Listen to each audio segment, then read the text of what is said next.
February 15th at 9:30 a.m. right here on The Source, WOCA 96.3 FM and 1370 AM. All right, 20 minutes after 9 o'clock. Thank you for tuning in. We're 11 days into the new year, and I know before the end of the year, probably many of us were saying to ourselves, okay, 2016, I'm going to start eating right and start to get into better shape physically and improve my health with the proper eating and all that. If I'm guilty of anything, it's eating when I'm not hungry. I do that a lot. Dr. David S. Ludwig has written a book called Always Hungry?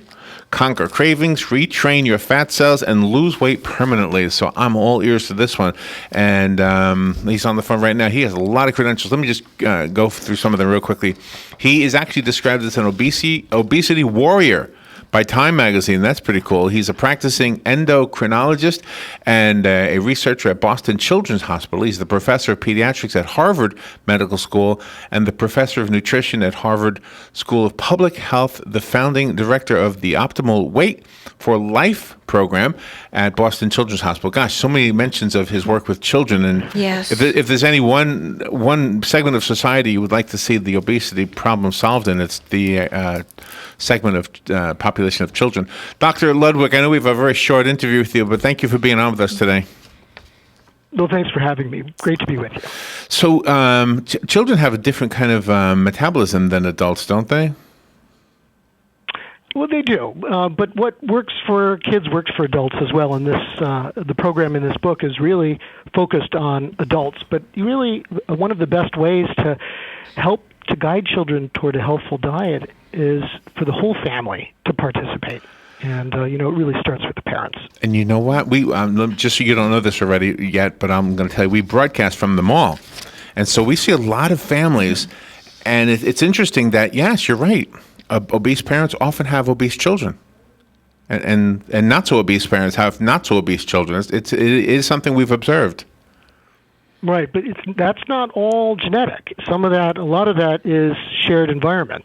And something seems to be going on in our environment that's triggering our bodies to gain weight year after year. For thousands of years throughout human history, people maintained a pretty stable body weight. Something happened in the 1970s, and suddenly year after year, we're getting heavier and heavier. What is that? Well, I argue that that body weight is more about your biology than your willpower. You can go onto a diet where you cut back calories, maybe lose 30 pounds in 30 days, but your body is going to fight back. We know you're going to get hungry.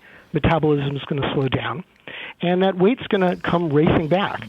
So the premise of Always Hungry is radical. It's that overeating per se doesn't make you fat, not over the long term. It's the process of becoming fat that makes you overeat. So that may sound startling, but I'll just take a moment to explain that. Yeah. Let's go deeper. The low-fat diet that we've been eating, all of these processed carbohydrates, have raised insulin levels. Now, insulin is the miracle grow for your fat cells. It's not the sort of miracle that you want for your body. You raise insulin, that programs the fat cells to hoard too many calories.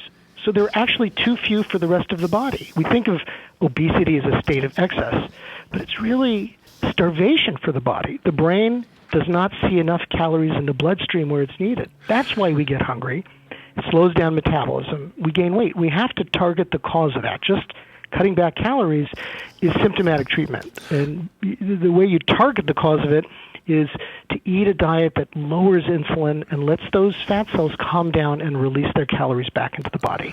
The Atkins diet was definitely a no carbohydrate kind of a diet, and the one and we know people who were very successful with it. But the one question I always had was, okay, you look thinner, but are your arteries any healthier, or is that fat starting to gather up in your veins and your arteries? Well, one thing is that this isn't an extremely low carbohydrate diet. We feel by getting the science just right, you can get maximum benefit with minimum sacrifice. So you don't have to get rid of any whole class of nutrients, which makes it much easier to follow over the long term. So what about a higher fat diet? Well, it's not just good for your waist, it's great for your heart.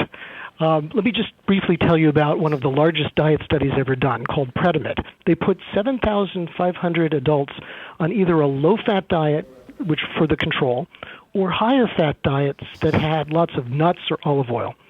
They had to stop the study early because heart disease rates dropped so fast in the higher fat group. Really? It would have been unethical to keep the control group eating the low fat diet. That would make sense. Yeah. Oh wow. But you said olive oil and nuts. That sounds like different kind of a fat than we're going to get from bacon.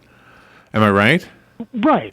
Certainly not all carbs are alike, and so by recognizing that just cutting back on a whole class of nutrients, we've done that for a long time, and it's a little bit simplistic. By understanding how these foods affect our hormones, our biology, literally the expression of our genes, we can make choices that are more selective, that get us much further with less effort. It's like when you're pedaling a bicycle in the wrong gear. You put a lot of effort in and you don't get very far. Shift to the right gear, and you suddenly move ahead with much more effort. I like that analogy. This approach is based on hundreds of research studies from my group and studies from other groups literally throughout the last century.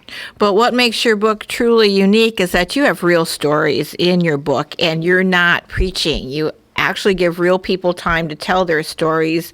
You say the pros and cons to what they're doing, and you also ask intriguing questions at the beginning of some of the chapters for a person to use their mind.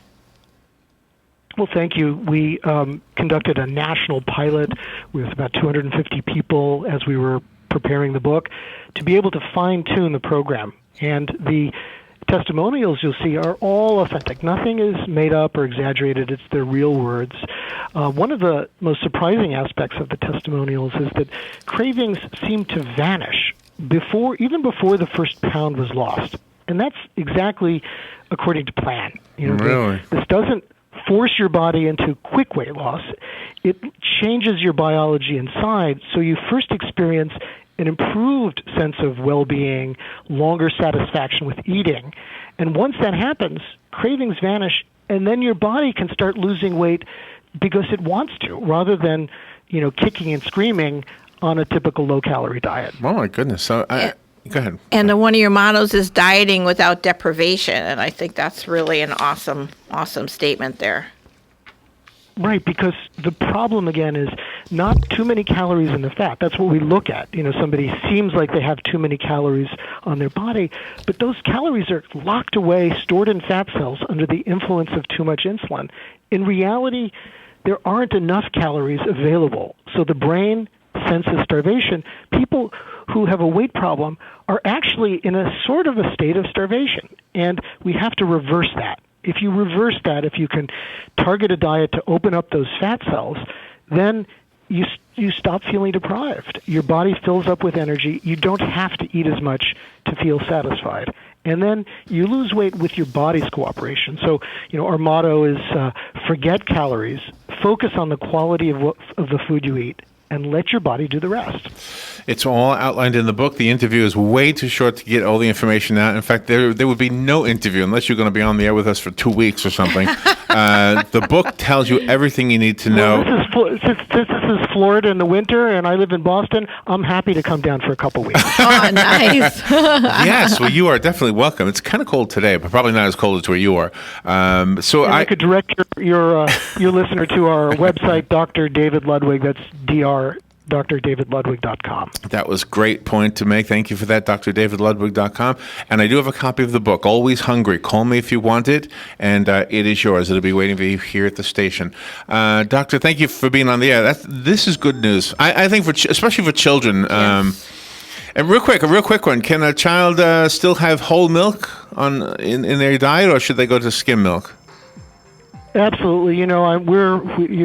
We talk about this extensively in the book, that by cutting back on fat from dairy, like fat-free milk, makes it unpalatable, so we dump in lots of sugar. It's ironic that kids can get chocolate, sugary milk, fat-free in school, but they can't get the plain whole full-fat version. That's an interesting point. Yeah. Doctor, thank you for being on the air with us. And for the listeners, again, the website is drdavidludwig.com. It's drdavidludwig.com. Robin already put that on the guest list for today, so you'll be able to find that easily on our website, WOCA.com. And the interview, by the way, you can share because it's been recorded. It'll be on Facebook and on YouTube by 2 o'clock this afternoon. Thank you, Doctor. We'll be right back. Fox Radio, Simon Owen. Gas prices continue to fall. The average price at $2.05 a gallon. We do have the lowest prices in nearly 7 years, and we might break that by a few more cents per gallon in coming days unless crude oil prices reverse themselves. Oil analyst Trilby Lumberg. Pope Francis calling for a creative strategy